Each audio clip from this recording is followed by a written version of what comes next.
পেলাই আমাৰ আকৌ ৰিকনচিলেশ্যনৰ কাৰণে তেওঁলোকে মাতিব, ৰিডিছকাশ্যন তেওঁলোকে কৰিব। তেওঁলোকে কৰিছেনে? নাই কৰা। তেওঁলোকেতো কৰা নাই, আমাৰ ফালৰ পৰা আমি ৰিমাইণ্ডাৰো কৰিছো। এই কথাখিনি আপোনালোকে ভালকে বুজি লওক, আৰু এই কথাখিনি যেতিয়া আপোনালোকে বুজি ল'ব তেতিয়াহে গম পাব যে আমি ভয় কৰিব লগা একো নাই। আমি আইনীভাৱে শক্তিশালী আছো, আমি সকলোৱে একগোট আছো, একতা আমাৰ মাজত আছে। আমি একতাৰে এটা শক্তি, একতাৰ শক্তিটো আছেই।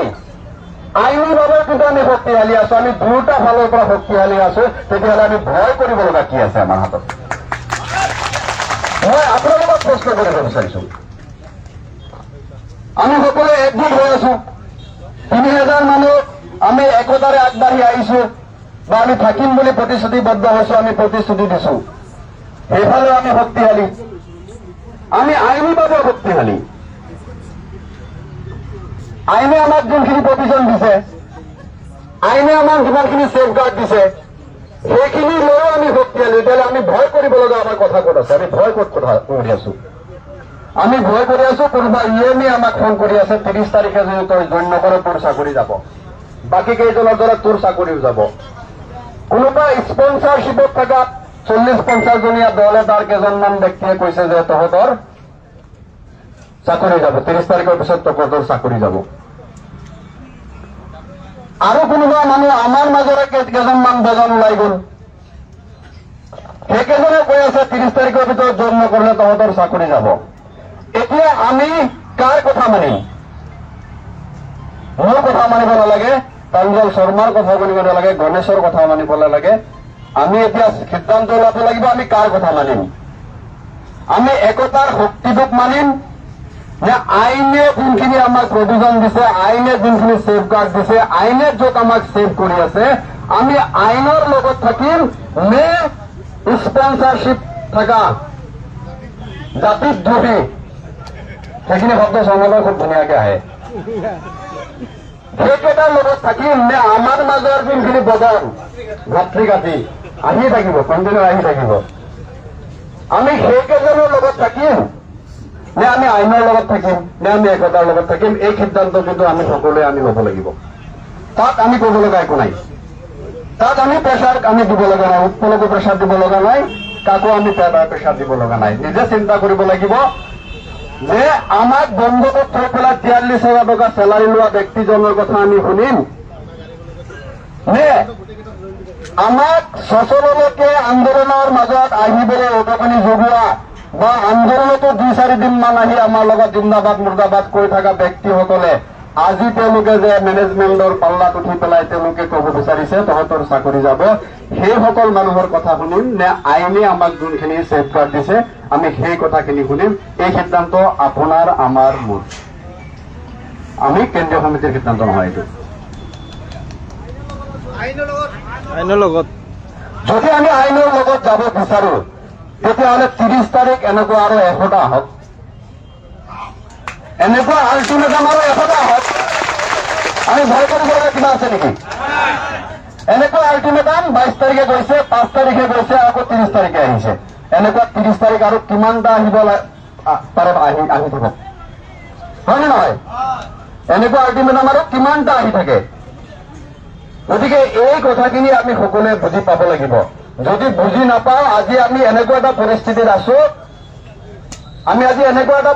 আছো, যদি আমি অকণমান এই জেগাটোৰ পৰা ভুল সিদ্ধান্ত লওঁ, অকণমান যদি আবেগৰ বশৱৰ্তী হৈ আমি সিদ্ধান্ত লওঁ, তেতিয়াহ'লে কিন্তু গোটেই যোনটোকে আমি কষ্ট কৰিছিলো, গোটেই যে আমি ১৭ বছৰ কষ্ট কৰিছিলো বা আজি ২৭ দিনৰ পৰা যিমানখিনি কষ্ট কৰি আছো, এই গোটেইখিনি কি হৈ যাব? পানী হৈ যাব। এই গোটেইখিনি অকণমান ভুল সিদ্ধান্তৰ কাৰণে, অকণমান ডিচিশ্যনৰ কাৰণে। আৰু ইতিহাস সাক্ষী আছে, যোনে উপযুক্ত সময়ত উপযুক্ত সিদ্ধান্ত ল'ব পাৰিছে সেই মানুহজনে জীৱনত সফল হৈছে।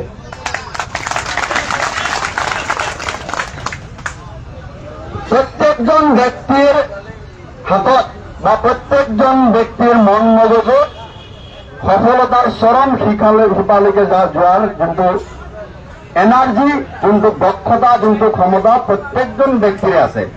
জন্মগতভাৱে আছে। আমি সকলোৰে জন্মগতভাৱে সেই দক্ষতা ভগৱানে আল্লাহে আমাক দি পঠাইছে। কিন্তু তাৰ ভিতৰতো মাত্ৰ কিছু সংখ্যক মানুহে সফল হৈছে, বাকী মানুহ কিন্তু সফল হ'ব পৰা নাই। যিকেইজন সফল হৈছে তেওঁলোকৰ মূল মন্ত্ৰ আছিলে যে তেওঁলোকে উপযুক্ত সময়ত উপযুক্ত সিদ্ধান্ত লৈছে। আমি বাৰু এটা ভুল সিদ্ধান্ত অলৰেডি লৈছোৱে, 108 সোমাই পেলাই এটা ভুল সিদ্ধান্ত লৈছোৱে বাৰু যেনিবা।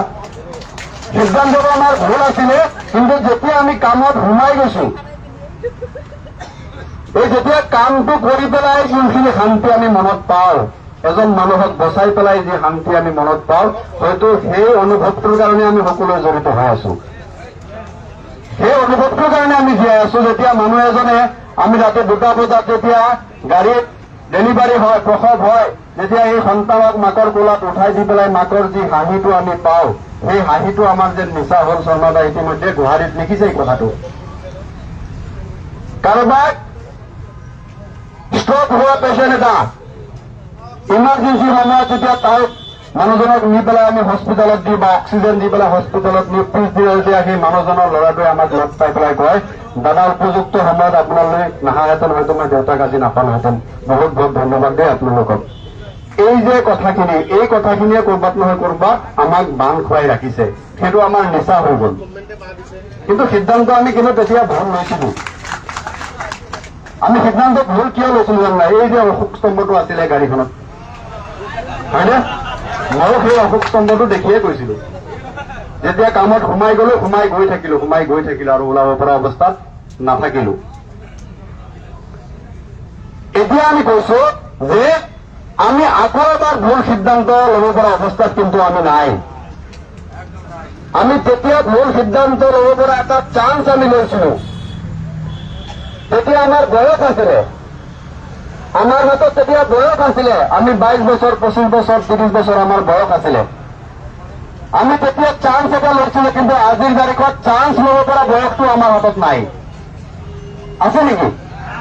আজিৰ তাৰিখত আমি চান্স ল'ব পৰা বয়সটো আমাৰ হাতত নাই। গতিকে আপোনালোকক কৈছো, উপযুক্ত সময়ত যদি আমি উপযুক্ত সিদ্ধান্ত ল'ব নোৱাৰো, এতিয়া অন্তত আজি 27 নম্বৰ দিনৰ পৰা আদি কৰি 28, 29, 30, 1, 2, 3 এই সময়খিনি যদি আমি উপযুক্ত সময়ত উপযুক্ত সিদ্ধান্ত ল'ব নোৱাৰো, গোটেই বস্তুখিনি শেষ হৈ যাব। আজি এই কথাখিনি আমি গোটেই কেইজন সতীৰ্থৰ সন্মুখত ক'ব পাৰিব লাগিছিল, আৰু গোটেইখিনি মানুহে শুনাৰ প্ৰয়োজন আছিলে। যিয়ে নহওক, আমি যিসকল মানুহ ইয়াত আছো, এতিয়া আমাৰ প্ৰত্যেকৰে দায়িত্ব আছে এই কথাখিনি আপোনালোকে এজ এ টিজ আমাৰ সতীৰ্থসকলৰ কাণত পঠাব লাগিব। থাকিব তাৰে ভিতৰত 5%, 10% মানুহ থাকিব, হয়তো যোনে ভাবিছে যে আজি ইয়াৰ পৰা যদি মোৰ চাকৰিটো নাইকিয়া হৈ যায়, মই কালি পৰিয়ালটো কেনেকে পোহপাল দিম, কৰবাত নহয় কৰবাত জইন কৰি দিওঁ নেকি। আমিতো একবাৰো কোৱা নাই আপোনালোকৰ চাকৰি আমি বিপদত ৰাখি পেলাই আমি গুচি যাম পিছফালৰ পৰা। আমি অন্তিম মুহূৰ্তলৈকে আমি চলি যাম। আমি ইমানখিনিলৈকে কৈছো, আমাৰ সভাপতি মহোদয় ইমানখিনিলৈকে কৈছে, যদি আমাৰ চাকৰি বিসৰ্জন দি পেলাই যদি আপোনালোকৰ চাকৰি ৰখাব লাগে, এই পৰ্যায়লৈকে আমি আছো। কিন্তু আমাক সেই পৰ্যায়লৈকে আপোনালোকে যাব দিব লাগিব। সেই পৰিৱেশলৈকে আপোনালোকে আমাক যাবলৈ দিব লাগিব। যদি সেই প্লেটফৰ্মটোলৈকে আমি যাব নোৱাৰো, তেতিয়াহ'লে আমি কেনেকে সেইখিনি ছেভ কৰিব পাৰিম? আৰু সেই প্লেটফৰ্মলৈকে যোৱাৰ আগত আপোনালোকৰ সহযোগিতা 100% এতিয়ালৈকে যিমান আছে, মই আজি কোৱা নাই যে এইখিনি নাই বুলি কোৱা নাই। মই এই কথাখিনি এইকাৰণে কৈছো যে আমাৰ এই 3000ৰ ভিতৰত যদি কৰবাত নহয় কৰবাত 100 মানুহ আছে বা 50 জন মানুহ আছে বা 10 জন মানুহ আছে, সেই 10 জন মানুহ যাতে নাইকিয়া হওক, সেইকাৰণে মই কথাখিনি কৈ আছো। মই জানো গোটেইখিনি মানুহ ইয়াত শক্তিশালীভাৱে আছে, কাৰো মনোবল তেনেকুৱা নাই। সকলোৱে আমি 30 তাৰিখৰ আল্টিমেটামটো কেয়াৰ নকৰা ইতিমধ্যে সকলোৱে আমি কৈছো অলৰেডি। কিন্তু তাৰ মাজতো জুবিনদাৰ ৰহাত আল্টিমেটামত সকলোৱে আল্টিমেটামত 30 তাৰিখৰ আল্টিমেটাম আমি এইকাৰণে কৈছো যে বাকী যি 2জন, 4জন, 5জন মান মানুহ আছে, সেই 5জনে হ'ব নালাগে। আমাৰ পৰা আৰু আমি কোনোবাই বদল হোৱাটো আমি নিবিচাৰো। আমি লিষ্ট ইতিমধ্যে লৈছো, আপোনালোকে ভুলে জানে। তেওঁলোকক কেনেকে ব্যৱস্থা ল'ব লাগে, যদি আমাৰ হাতত কেতিয়াবা সময় সুবিধা, সময় চবৰে থাকে, সময় চবৰে আহে, এই কথাটোতো সঁচা। সময় চবৰে আহে, চবৰে আহিব, সময়ত দেখা যাব, সেইখিনি মানুহক সময়ত দেখা যাব। আৰু এটা কথা মই পাহৰি যাম, জিলা ভিত্তিক এটা লিষ্ট চিগনেচাৰ কৰি দিয়াৰ কথা আছিলে।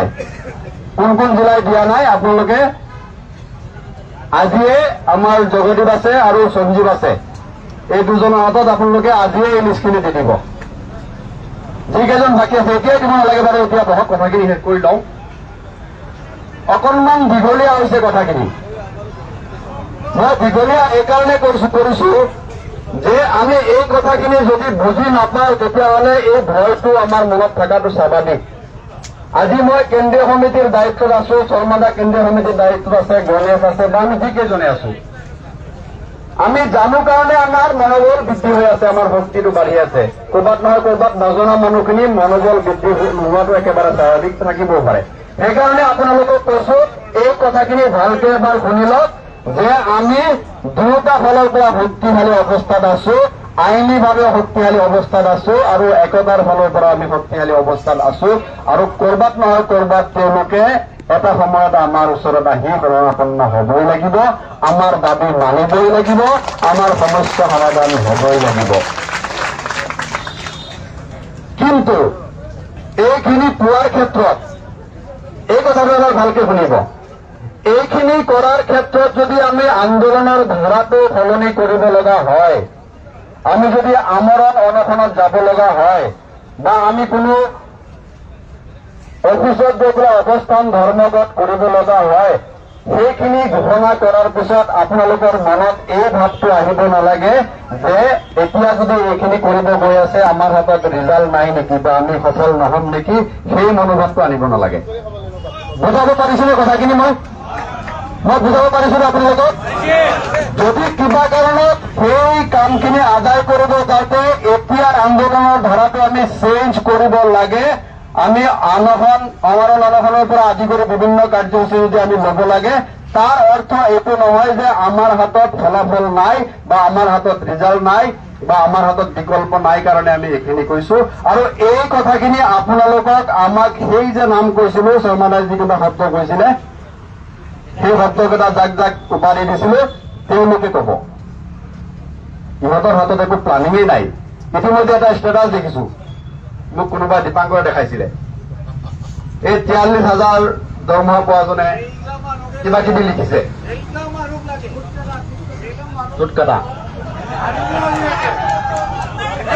তো এই কথাখিনি তেওঁলোকে কব যে সিহঁতে এতিয়া আমাৰ অনশনত গৈছে মানে কি, সিহঁতৰ হাতত ৰিজাল্ট নাই, একো নাই। আজি অফিচ ঘেৰাও কৰিব গৈছে মানে তহঁতে এইটো বুজি পাব লাগে, তহঁতৰ একো নাই, তহঁতে আহি জইন হৈ যা, নহলে চাকৰি যাব। এই কথা কিন্তু আহিব। মই কালি আহিব পৰা কথাখিনি আজি মই কৈ আছো। এই কথাখিনি যে কৈ আছো, এই কথাখিনি কালি পৰহি আমাৰ মাজত আহিব, 100% আহিব, কোনো ডাউট নাই। ইমানখিনি ইহঁতক পঢ়িলো, ইহঁতৰ হিৰে হিৰে ইমানখিনি সোমালো, ইহঁতে আহিব। আমি গৈ পেলাই NHMৰ অফিচত যেতিয়া মিটিং কৰো, সেই মিটিং কৰি ওলোৱাৰ আগতে আমি কি কি কথা পাতিম বা কি কি কৰিম, তাৰ আগতে তেওঁলোকৰ ফালৰ পৰা মেছেজ এটা আহি যায়। আজি ইমান দিনে এইটোৱে হৈ আছিল ন, আমি কৰবাত গৈ আলোচনা কৰিলে তাৰ আগতে তেওঁলোকৰ ফালৰ পৰা মেছেজ এটা স্প্ৰেড হৈ যায়। গতিকে তেওঁলোকে কি কি ঘটিব, আমাৰ ল'ৰাৰ মাজত কি কি স্প্ৰেড কৰিব, এইখিনি আমি জানো, আৰু এইখিনি স্প্ৰেড কৰিব। এতিয়া এই কথাখিনি আপোনালোকে বুজি পাইছে নে নাই মই নাজানো, মই বুজাব পাৰিছো নে নাজানো। যদি পাৰিছো তেতিয়াহ'লে এই কথাখিনি বাকীখিনি সতীৰ্থসকলক কোৱাৰ দায়িত্ব আপোনালোকে লৈছে নে নাই, সেইটো এটা প্ৰশ্ন। সকলোৱে লৈছে নে নাই? এইটো আকৌ মেছেজ আকাৰে লিখি দিব লাগিব নে নিজে নিজে আপোনালোকে ক'ব পাৰিব? মেছেজত লিখিবলৈ হলে বহুত দীঘলীয়া থাকিব, আৰু বহুত কাম আছে আজি আমাৰ।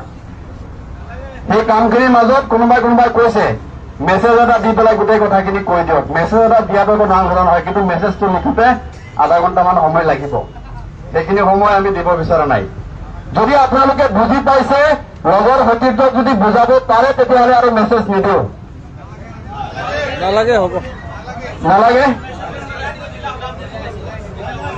কথাখিনি চৰণদা ঠিকে কৈছে, এই কথাখিনি আপোনালোকে জিলা সভাপতি সম্পাদকসকলে বুজি পেলাই আপোনালোকৰ ভাষাত আপোনালোকে কেনেকে বুজাব পাৰে, আপোনালোকৰ ভাষাত এই কথাখিনি গোটেইখিনি কব।